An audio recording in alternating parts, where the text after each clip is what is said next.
안녕하십니까. 청소년 상담사 2급 자격시험 대비 제4회차 상담연구방법론의 예상문제풀이 시작합니다. 31번에서 45번 문제까지 15문제가 되겠는데요. 상담연구방법론의 기초 마지막 문제는 쉽게 출제했습니다. 어렵지 않습니다. 앞에 있는 문제들이 좀 더 어렵고요. 여기 있는 30문제, 2회차에 있는 문제는 여러분들이 충분히 기본적인 지식, 약간 어려운 문제가 뒤에 있긴 있지만 여러분들이 해결할 수 있는 문제들로 구성해 보았습니다. 자, 해보겠습니다. 자, 첫 번째는 표준편차에 대한 겁니다. 표준편차에 대한 개념인데요. 여기에 대한 설명으로 옳은 것은입니다. 자, 우리가 이제 표준편차 하면은 이 표준편차는 이렇게도 이야기하죠. 자, 우리가 이제 분산이라는 숫자가 좀 큽니다. 그래서 여기에 제곱근을 하게 되면 이게 이제 표준편차가 되는 거죠. 표준편차. 자, 분산이 0이면 표준편차도 0이 되고 분산이 1이면 표준편차도 1이 되는 건데요. 어찌됐든 이렇게 공식이 성립한다라고 하는 것을 알아놓으시고 이 분산이나 표준편차는 변산도입니다. 자료의 흩어짐의 정도를 알아보는 변산도를 알아보는 것이다. 이렇게 보시면 돼요. 그 흩어짐의 정도를 보는 것이니까 따라서 평균이 나오는데요. 그 각 점수들이 평균에서 벗어난 평균 거리 이런 것들을 우리가 표준편차다 이렇게 말할 수 있어요. 각 점수들이 평균에서 벗어난 평균 거리 이것을 우리는 표준편차다 이렇게 이야기하고 있습니다. 자, 그러면 그와 유사한 개념을 찾으시면 됩니다. 최저점과 최고점과의 점수차, 최빈치와 최소치 간의 점수차의 평균, 각 점수들이 평균에서 벗어난 평균 면적, 그 다음에 평균에서 각 점수들이 평균적으로 이탈된 정도, 이게 바로 이것과 연관성이 있겠죠. 자, 평균에서 각 점수들이 평균적으로 라고 했잖아요. 그래서 평균거리라고 말씀드렸죠. 평균 면적이 아니에요. 평균 거리거든요. 그래서 평균적으로 이탈된 정도, 벗어난 정도를 우리는 표준편차라고 개념을 잡습니다. 자, 그 다음에 5번 모평균과 표본평균 간의 표준거리가 있는데요. 이거는 표준오차라고 합니다. 표준오차, 이것과 연관성이 있다. 이렇게 보시면 됩니다. 자, 답은 4번이고요. 우리가 이제 표준오차를 내는 공식은 어떻게 됩니까? 표준오차를 내는 공식은 루트 표본 크기죠. 루트 표본 크기 분의 바로 표준편차가 되겠습니다. 따라서 편차가 크면 오차도 커진다. 이렇게 보시면 되겠고요. 자, 여기 양의 제곱근, 표본 크기의 양의 제곱근으로 표준편차를 나눈 거잖아요. 표준오차라고 하는 것이. 자, 우리가 이제 표준오차하고 마지막 부분 표준오차하고 그 다음에 표준편차하고 크기를 보면 어떤 게 숫자가 더 클까요? 자, 이 녀석은 이 표준오차라고 하는 것은 이걸로 나누었잖아요. 표준편차를. 그래서 표준편차가 더 크겠죠. 숫자가. 이걸로 나눠버렸으니까 표준오차는 더 숫자가 작을 겁니다. 그래서 표준오차는 표준편차보다 작다. 또는 표준편차는 표준오차보다 크다. 이런 식으로 정리해야 됩니다. 조금 표준오차와 표준편차의 개념 잡았고 그 다음에 여기 두 가지의 관계까지 설명해 드렸습니다. 31번의 답은 4번입니다. 32번 문제에 들어갑니다. 자, 32번 문제는 문항대적 합치도입니다. 신뢰도를 알아보는 방법이죠. 크론바흐 알파. 다시 쓰겠습니다. 크론바흐 알파 계수를 이용해서 문항내적 합치도를 알아볼 수 있는 것이죠. 가장 많이 알아보는 계수가 크론바흐 알파 계수입니다. 옳은 것은입니다. 일정 기간의 시간 간격을 두고요. 동일한 검사를 2번 실시합니다. 그래서 상관계수를 낸 것이다. 이 상관계수는 바로 안정성 계수라고 하죠. 안정성 계수라고 하고 이 방법은 검사, 2번 검사니까 재검사법입니다. 검사, 재검사법, 이게 1번 지문입니다. 자, 2번은 A, B의 동형검사를 제작해서 각 점수 간의 상관계수를 구한다. 이걸 우리가 동형성 계수라고 하죠. 동형성 계수를 알아보는 것은 말 그대로 동형검사법이라고 합니다. 유사한 검사 지문을 하나 더 만드는 거죠. 3번입니다. 한 검사를 반으로 쪼갭니다. 별개의 두 검사로 보고 상관계수를 구하는데 이걸 반분 신뢰도 계수라고 합니다. 반분 신뢰도 계수라고 합니다. 이것이 무슨 법일까요? 반분법입니다. 이렇게 정리하시면 됩니다. 네 번째, 한 검사 내에 있는 문항 하나하나를 각각 독립된 별개의 검사로 간주하여 문항 내 득점의 일관성을 상관계수로 표시한다. 자, 문항 내적 합치도. 자, 문항 내적 합치도와 연관성이 있잖아요. 일관성을 알아보는 것. 그래서 우리가 문항 내적 합치도의 동의어가 내적 일관성 방법이라고도 해요. 내적 일관성 방법이 문항 내적 합치도와 같은 말입니다. 4번 지문이 여기에 해당되고 이 상관계수는 바로 크롬바 알파 계수를 대표적으로 알아본다. 자, 답을 우선 4번으로 체킹하고요. 5번 지문 들어갑니다. 5번 지문은 목표로 삼고 있는 바로 그 내용을 얼마나 제대로 평가, 제대로는 다른 말로 정확히. 자, 정확히 평가하고 있는가를 가리키는 것으로 그 분야의 전문가들에게 물어보서 타당도를 알아보는 것 뭡니까? 내용 타당도라고 하죠. 5번 지문은 내용 타당도의 개념이 됩니다. 자, 옳은 것을 해결했습니다. 앞에 있는 4번이 답이 됩니다. 32번 문제 체크해 주세요. 각각의 개념이 중요합니다. 어떤 게 나올지 모르니 정리해 주셔야 됩니다. 자, 33번 문제 들어가도록 하겠습니다. 33번 문제는 표본 크기와 표집 오차와 연관성이 있는 건데요. 옳은 것을 모두 고른 것은입니다. 별표. 자료 수집 방법은 표본 크기와 관련이 있나요? 네, 그렇습니다. 예를 들어서 우편조사와 같은 질문지법을 한다. 표본 크기 크겠죠. 관찰법을 한다. 표본 크기가 작겠죠. 표본 크기가 커질수록 모수와 통계치의 유사성이 커진다. 이걸 대표성이라 하거든요. 대표성이 커진다. 네, 표본의 크기가 크면 클수록 커집니다. 맞습니다. 표집 오차가 커질수록 표본 오차라고도 하죠. 샘플링 에러가 커질수록 표본이 모집단을 대표하는 정확성은 낮아집니다. 표본 오차가 커지니 당연히 정확성은 낮아질 것입니다. 자, 이것이 바로 이거죠. 표본 오차가 크다, 표집 오차가 크다. 그러면 정확도는 떨어진다라고 하는 것입니다. 이렇게 정리하시면 됩니다. 맞습니다.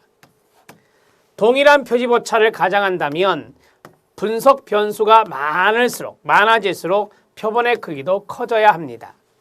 여러분, 분석해야 될 변수가, 범주가 많아요. 그러면 여기 있는 표본의 크기도 당연히 커져야 되는 것입니다. 네, 맞습니다. 기억, 니은, 디귿, 리을 모두 다 선택하시면 됩니다. 자, 우리가 이제 하나만 더 해보는데요. 이런 것도 알아놓으시면 좋습니다. 표본의 크기가 클수록 표본의 크기가 크잖아요. 그러면 표집 오차는 줄어들겠죠. 표본의 크기가 크면 표집 오차는 줄어듭니다. 10,000명에서 100명, 10,000명에서 9,000명, 10,000명에서 1,000명 어떤 게 오차가 적을까요? 당연히 9,000명일 때죠. 따라서 표본의 크기가 크면 클수록 표집 오차는 줄어들게 되어 있습니다. 또 하나 해볼까요? 신뢰 수준입니다. 신뢰 수준이 높을수록 바로 표집 오차가 커집니다. 표집 오차, 표본 오차, 동의어 커진다 했습니다. 알아두실 필요가 있습니다. 신뢰 수준을 높게 잡으면 표집 오차가 커집니다. 신뢰 수준이 95%이다. 신뢰 수준이 95%이다. 그러면 표집 오차는 대개 플러스 마이너스 2시그마 수준이고 그 다음에 99% 신뢰 수준이다. 그러면은 플러스 마이너스 3시그마에 해당되는 그러한 것이기 때문에 신뢰 수준이 높다라고 한다면 표집 오차도 커진다. 이렇게 정리해 주셔야 돼요. 여기 있는 두 가지, 위에 두 가지는 팁으로 말씀드렸습니다. 앞에서도 했지만 다시 한 번 더 강조해 드립니다. 33번의 답은 5번입니다. 34번 문제 들어가도록 하겠습니다. 자, 34번 문제는 타당도의 종류와 개념입니다. 옳지 않은 것은입니다. 내용 타당도는 목표로 삼고 있는 바로 그 내용을 얼마나 제대로 앞에서 했죠? 정확히 평가하고 있는가를 가리키는 것. 그게 바로 내용 타당도라고 합니다. 맞습니다. 준거 타당도는 끊어요. 검사 점수와 어떤 준거 점수와의 상관을 구해서 타당도를 추정하는 것입니다. 준거 타당도에는 두 가지가 있다고 합니다. 어떤 중고점수가 현존하는 것이면 공인타당도라고 하고, 동시타당도와 동의어. 미래의 것이면 애연타당도, 예측타당도라고 하는 것입니다. 그래서 중거타당도의 두 가지는 공인과 애연이 있습니다. 대학 입학 학력 검사가 대학에서의 학업 성취를 정확하게 애연했답니다. 애연 타당도가 높게 되겠죠. 사례가 나왔네요. 자, 1번, 2번, 3번 모두 맞습니다. 판별적 타당도가 나왔습니다. 판별의 동그라미. 동일한 특성이 여러 가지 다른 방법에 의해 측정될 때 상관관계가 높다는 것을 나타내는 타당도다. 동일한 특성이 힌트네요. 동일한 특성을 동일 개념 또는 같은 개념이라 말할 수 있습니다. 동일 개념, 같은 개념이라고 말할 수 있습니다. 자, 여러 가지 다른 방법으로 측정해 보니 상관관계가 높게 나타났다. 이것을 우리가 뭐라 합니까? 수렴 타당도라고 합니다. 판별 타당도는 다른 개념을 측정했을 때 상관관계가 낮게 나타나는 걸 말합니다. 판별 타당도 아닙니다. 공인 타당도는 현재 측정한 점수가 기존의 다른 검사에서 얻은 검사 점수와 얼마나 상관관계가 있느냐 하는 정도를 가리키는 겁니다. 제가 말씀드렸죠. 현존하는 것과 비교하는 것을 공인타당도다 이렇게 말씀드렸습니다. 기존의 내용과 비교하는 겁니다. 공인된 것과 비교하는 거죠. 그래서 공인타당도라 하는데 동의어는 동시타당도라고 말씀드렸습니다. 동의어까지 알아놓으면 좋죠. 답은 4번입니다. 34번 문제는 타당도의 개념을 잘 알아볼 수 있는 좋은 문제입니다. 답을 4번으로 처리했고요. 35번 문제 들어갑니다. 자, 35번 문제는 청소년 연구의 일반적인 단계 순서입니다. 옳게 나이란 것은입니다. 제일 먼저 문제 발견, 문제 제기부터 하는 거죠. 그래서 문제 발견, 문제 발견, 문제 발견 1번과 4번은 탈락입니다. 자, 문제 발견을 했다. 그 다음에 가설 설정을 해야 됩니다. 가설 설정, 연구 설계 하는 거 아니에요. 연구 설계는 그 다음에 하는 거거든요. 탈락. 자, 그 다음에 해야 되는 것이 바로 연구 설계죠. 연구 디자인을 하고 자료 수집을 하고 분석하고 결과 평가 보고하는 겁니다. 답은 3번입니다. 이런 문제는 여러분들이 연구의 과정인데요. 상당히 기본적인 거죠. 알아놓으실 필요가 있습니다. 답은 3번입니다. 자, 이제 36번 문제 들어갑니다. 자, 상담 연구 방법에서 관찰법을 쓸 수 있는데요. 아무튼 여기에서 상관 연구가 있고 실험 연구가 있고 사례 연구가 있고 자연관찰법, 자기보고법이 있습니다. 연구 방법론들의 개념인데요. 설명 중에서 옳지 않은 것은입니다.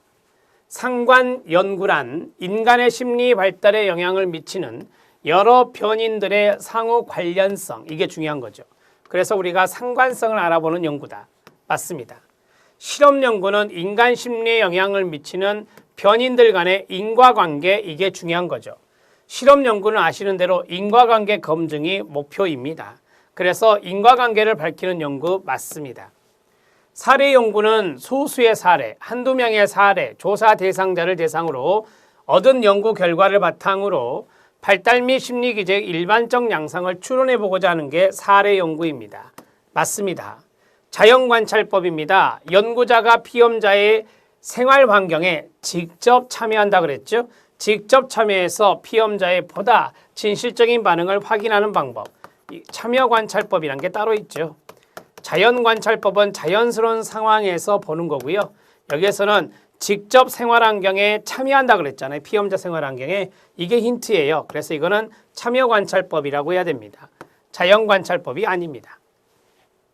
자, 여기에서 답이 옳지 않은 게 나왔기 때문에 체킹하고 넘어가겠습니다. 5번 지문 보겠습니다. 자, 5번 지문은 자기보고법입니다. 자기보고법은 자신의 생각, 태도, 관점을 스스로 평가하고 보고하는 형식입니다. 개인의 심리적 특성에 대한 자료를 수집하는데 많이 사용되는 방법이 바로 자기보고법이다. 이렇게 말하고 있습니다. 맞습니다. 36번 문제 해결했습니다. 4번이에요. 37번 문제 들어갑니다. 자, 37번 문제는 다음 보기에 해당되는 분석 방법으로 옳은 것은입니다. 10살과 15살 아동들의 특성을 비교하기 위해서 2010년에 비교 연구를 했습니다. 그 이후 2015년에 다시 두 집단을 비교했습니다.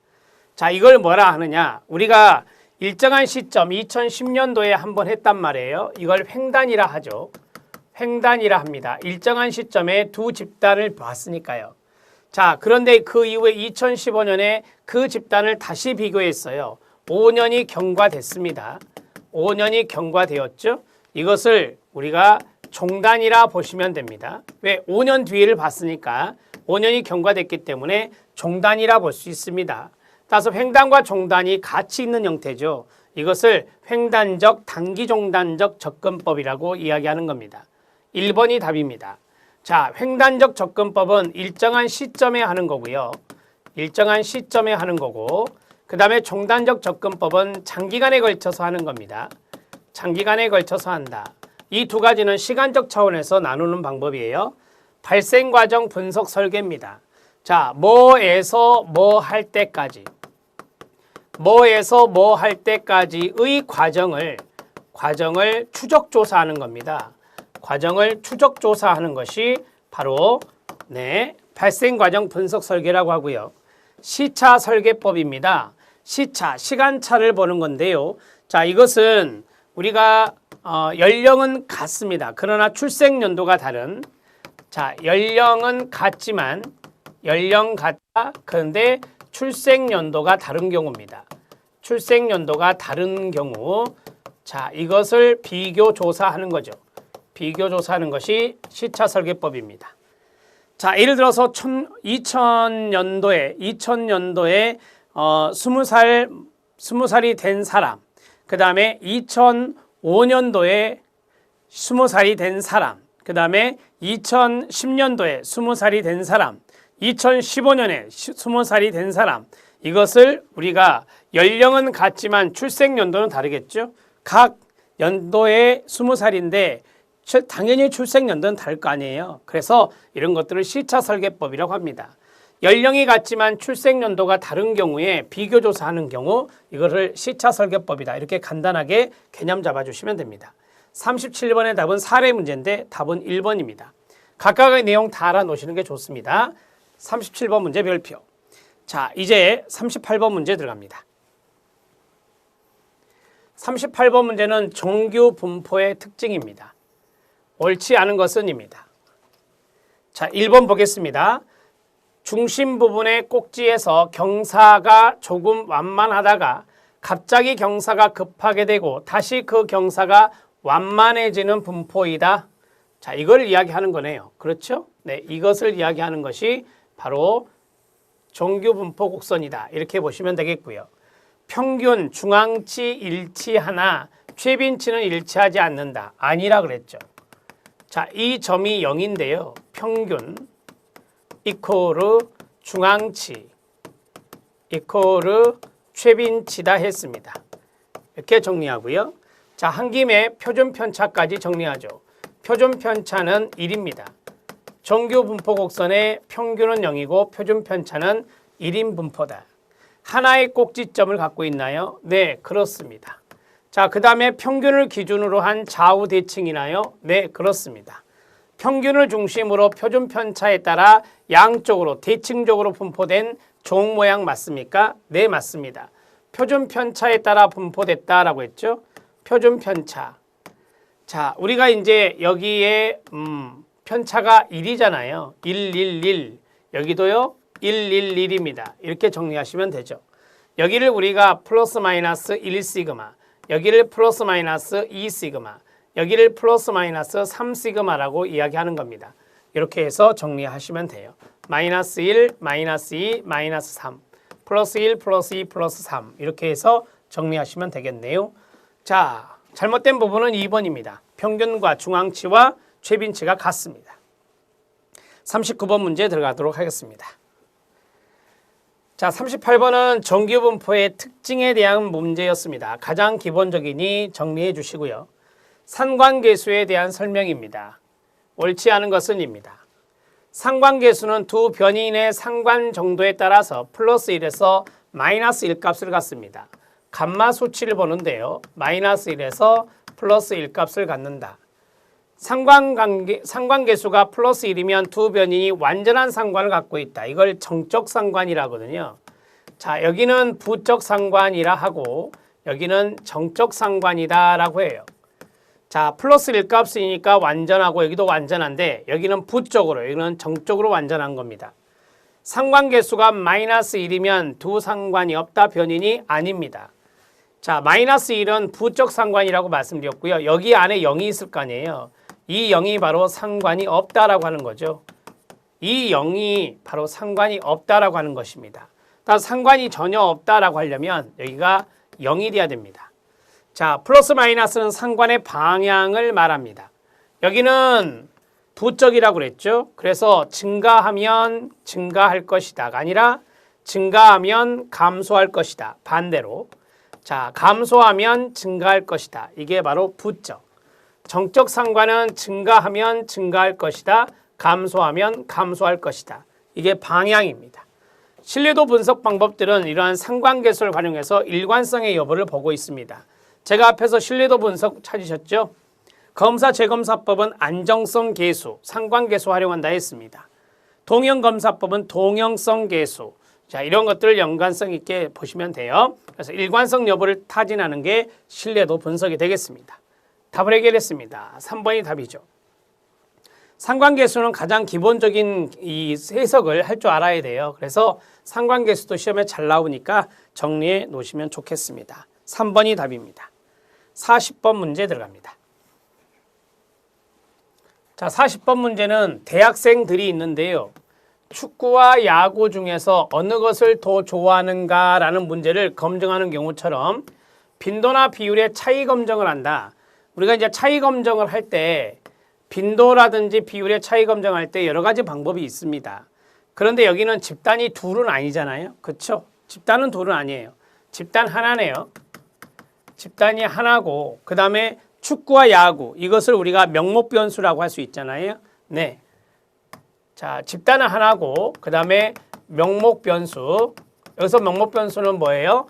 운동 경기, 축구, 야구가 바로 명목변수가 되겠습니다. 자, 여기 간에 독립성이 있는가, 차이가 있는가 이 말이죠. 독립성이 있는가, 그것을 보는 것이 무엇이냐 이 말이죠. 자, 그게 바로 카이 제곱 검정이라고 하는 겁니다. 카이 제곱 검정은 이렇게 씁니다. 카이 제곱 검정이라고 아시면 되고요.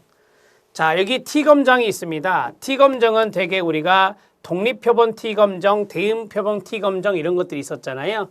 자, T검정은 대개 독립표본 T검정을 많이 이야기하니까 독립표본 T검정이라고 했을 때는 두 집단 간의 비교다. 두 집단 간의 비교다. 이렇게 보시면 돼요. 평균 비교가 됩니다. 자, F검정이 있는데요. 이 F검정은 저기 있는 5번 분산 분석과 연관성이 있어요. 아노바 분석이라고 하는 분산 분석 F검정은요. 세 집단 이상 간 비교입니다. 세 집단 이상 간 평균 비교. 이것을 하는 것이 F검정 분산 분석이다. 카이제곱 검정이 답이 됐고요. 자, G검정이 있습니다. 우리가 G검정 하면은 생각나는 게 정규분포 상 검증이 바로 이제 G검정이다. 이렇게 말해요. G점수를 통해서 검증하는 것들. 자, 이렇게 간단하게 조금 적어드렸습니다. 이 문제의 사례는 바로 카이제곱 검증을 말하는 건데요. 집단이 하나인 경우에 명목변수, 즉 축구와 야구 간의 독립성이 있는가, 차이가 있는가, 어느 것을 더 좋아하는가 그 말은 이제 차이가 있는가를 보는 거니까요. 그러한 빈도나 비율의 차이를 검증할 때 많이 쓰는 것이 바로 카이제곱 검증이다. 이렇게 정리하시면 됩니다. 40번 문제 체크해 놓으시고요. 독립표본 T검정이나 F검정도 시험에 잘 나오니까 정리해 놓으셔야 됩니다. 답은 4번입니다. 41번 문제 들어갑니다. 41번 문제는 심리학적 측정입니다. 심리학적 측정에 대한 내용으로 옳지 않은 것은 입니다. 자, 1번 보면 개인의 내용을 특징 짓는 성질, 즉 심리학적 특성을 수량화하는 것이 심리학적 측정이라 할 수 있겠죠. 수량화하는 것이니까 측정이라는 단어가 생각나셔야 됩니다. 심리학적 특성은 추상적인 구성 개념이라도 물리학적 측정과 같이 직접적인 측정이다 라고 했습니다. 여러분 물리학적 측정은 직접적으로 하는 건데요. 여러분 추상적인 구성 개념을 어떻게 직접적인 측정을 합니까? 이것은 간접적인 측정밖에 안 됩니다. 간접적 측정이다. 심리검사 도구를 이용해서 간접적인 측정을 해서 심리를 파악하는 것이겠죠. 2번 지문은 잘못되었습니다. 심리학적 측정은 구성 개념을 조작적으로 정의해야 되겠죠. 그래야 우리가 수량화할 수 있으니까요. 자, 심리학적 측정은 측정 도구인 심리검사를 제작해야 됩니다. 심리검사를 통해서 측정하고 그 결과를 해석하는 일련의 과정을 거치게 됩니다. 맞습니다. 이걸 심리학적 측정이라 하고요. 심리적 특성에 대한 정확하고 객관적인 측정 결과를 얻기 위해서는 객관적인 측정을 보장해 줄 수 있는 것이어야 됩니다. 보장해 줄 수 있어야 된다라고 하는 거죠. 자, 그래서 우리가 이제 객관적 검사라고 하는 것이 있잖아요. 성격 검사 중에 심리 검사 중에 객관적 검사라고 하는 것들이 있는데 이런 것들은 바로 이제 객관적인 측정이 어느 정도 충분히 규준도 마련돼 있고 그다음에 표준화된 절차도 있고 이런 것들이 보장해 줄 수 있어야 됩니다. 측정을. 그래야 정확하고 객관적인 측정 결과가 얻어질 수 있겠죠. 답은 2번입니다. 자, 이 41번의 심리학적 측정은 좀 알아놓은 게 좋아요. 우리가 뭐 심리 측정 및 평가의 활용 거기에도 나올 수 있는 문제예요. 그래서 이런 것들을 조금 잘 정리하시면 좋겠고, 자, 2번이 답입니다. 이제 42번 문제 들어가도록 하겠습니다. 42번은 가설을 어느 정도 좀 이해할 수 있느냐 변인을 물어보는 건데 아주 쉽습니다. 자, 42번은 마리화나가 끊어야 되겠죠. 기억에 미치는 영향을 알아본대요. 그럼 이거는 인과관계 알아보는 겁니다. 맞죠? 네, 인과관계 규명하는 거예요. 영향이라 했으니까 인과관계 규명을 보는 거고요. 자, 그리고 이거는 분석을 돌린다 했을 때 회귀 분석을 돌리겠죠. 회귀 분석을 돌릴 것이고, 자, 여기에서 원인과 결과 이것이 이것에 미치는 영향이니까 마리화나는 원인이 돼서 독립변수가 되고 기억은 종속변수가 되는 것입니다. 자, 여기에서 보면 선행 조건인 마리화나의 양은이라고 했어요. 마리화나의 양은 제가 뭐라 했죠? 독립변수다 이렇게 말씀드렸잖아요. 그래서 42번의 답은 1번이 되는 겁니다. 자, 이거는 인과관계를 규명하는 것이다. 자, 또 실험에서라고 했잖아요. 아, 그럼 이거 실험 연구네요. 그렇죠? 실험 연구. 이렇게 이제 정리를 해 놓으실 수 있겠습니다. 자, 인과관계 규명의 목적이 실험 연구라고 가르쳐 드렸습니다. 이제 만약 이걸 통계를 돌린다면, 통계적 기법을 쓴다면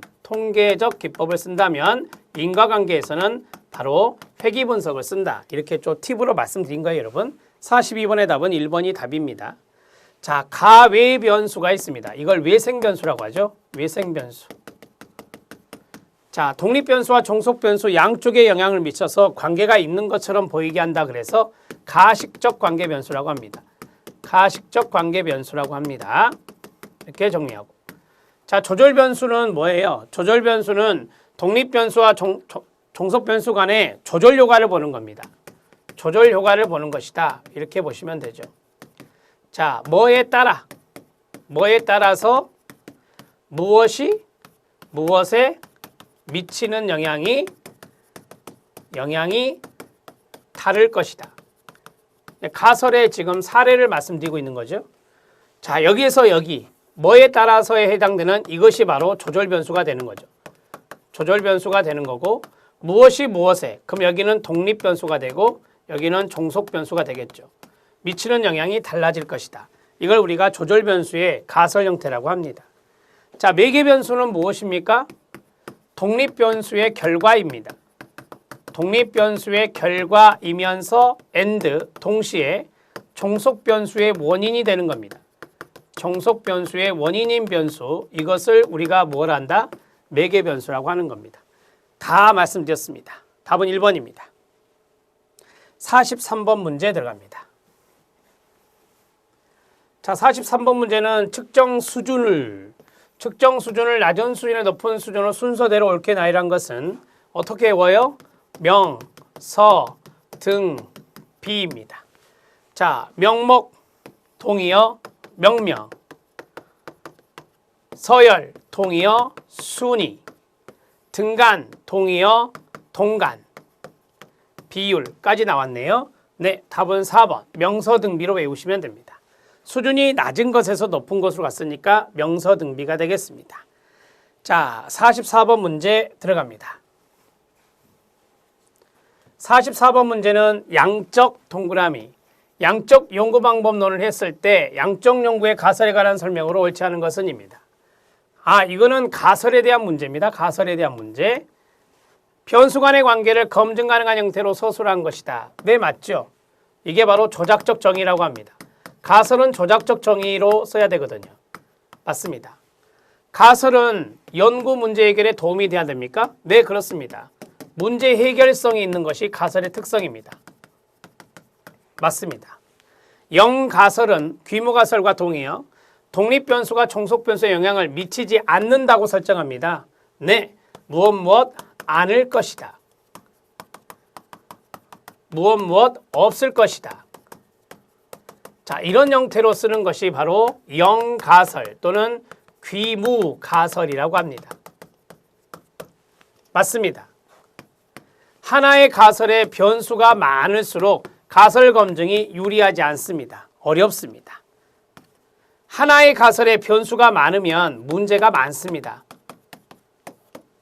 대개 우리가 하나의 가설에 변수가 많았을 때 쌍열가설이라고 하는데요. 이 쌍열가설은 바람직하지 않죠. 네, 가설을 나누는 게 좋습니다. 탐색적 조사라고 하는 것이 있습니다. 이거는 문제 제기를 목적으로 합니다. 문제 제기나 문제 발견을 목적으로 하는 거예요. 그래서 탐색이라는 단어를 쓰는 겁니다. 따라서 탐색적 조사는 가설 설정하기 전에 하는 거예요. 그래서 가설을 설정할 필요가 없습니까? 네, 맞습니다. 자, 답을 해결했습니다. 4번이 답이에요. 44번은 가장 기본입니다. 가설에 대한 부분에서 기본에 해당되는 것이니까 각각의 내용을 잘 정리하면서 이해해 주시기 바랍니다. 45번 문제 들어갑니다. 자, 45번 문제는 사례 문제가 되겠는데요. 조사 연구의 과정입니다. 이를 순서대로 나열한 것은 우리는 앞에서 문제 발견, 가설 설정, 조사 설계, 연구 설계, 그 다음에 자료 수집, 자료 분석, 그 다음에 보고서 쓰는 걸로 알아봤는데요. 이거 사례 한번 해보실래요? 아동학대는 청소년 비행을 유발할 것이다. 가설 설정이 키워드가 되겠습니다. 할당 표집으로 대상자를 선정해서 자료를 수집했답니다. 자료 수집이 중요한 단어입니다. 아동학대로 관심 주제를 선정했습니다. 구조화된 설문지를 작성했습니다. 자, 가장 먼저 해야 될 것은 관심 주제를 선정하는 것이겠죠. 자, 관심 주제 선정했습니다. 문제 제기했겠죠. 자, 그리고 나서 가설 설정을 합니다. 그리고 연구 설계한 다음에 자, 설문지를 작성하고 설문지 작성 끝나면 자료 수집을 해야 될 것입니다. 어렵지 않아요, 여러분. 그래서 디귿, 그 다음에 기억, 그 다음에 리을, 그 다음에 니은이 되겠습니다. 디귿, 기억, 리을, 니은 답은 4번에 있네요. 45번의 답은 4번입니다. 자, 우리가 앞에서 쭉 프로세스를 기본적으로 봤잖아요. 여기에서는 사례에서 어떠한 단어가 포인트인지 그걸 잘 잡아서 순서대로 생각해 주시면 됩니다. 답은 4번이었습니다. 자, 전반부 문제 끝났습니다. 쉽죠, 여러분? 어려운 부분이 많지 않습니다. 그러나 제가 부가적으로 써드린 내용들도 여러분들이 잘 숙지하고 계셔야 됩니다. 그것이 나중에 응용 능력을 발휘할 수 있는 힘이 될 수 있습니다. 다음 시간에 찾아뵙겠습니다. 수고하셨습니다.